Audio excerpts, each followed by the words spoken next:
And with that, we look at tonight's other major story. Britain's two satellite television networks joined forces tonight in a move designed to save them both money. The joint venture will be called British Sky Broadcasting, with Rupert Murdoch's News International owning half the company and BSB's shareholders the rest. The combined investment by Sky, which has been losing an estimated £2 million a week, and BSB already exceeds £1.2 billion. Staff at both stations were said to be stunned.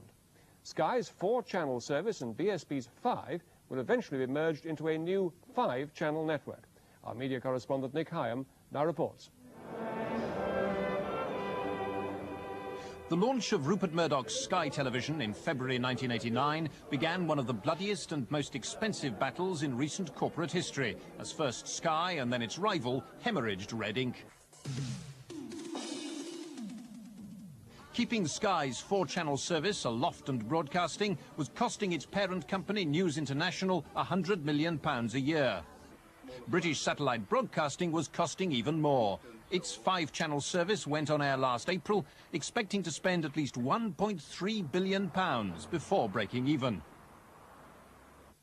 Fierce competition to buy Hollywood blockbuster films for the two rival subscription movie channels helped drive up both sides' costs. Meanwhile, satellite television took a while to catch on with the punters, though in households which had installed receiving dishes, Sky's channels took a healthy share of viewing. Installations of Sky dishes rose steadily from 118,000 in June 1989 to 962,000 in September of this year. But BSB's penetration was barely a tenth of that, and both sides have suffered a slowdown in new installations since the summer, as consumer spending has declined. Meanwhile, investors' confidence in Rupert Murdoch's worldwide media empire has been slipping.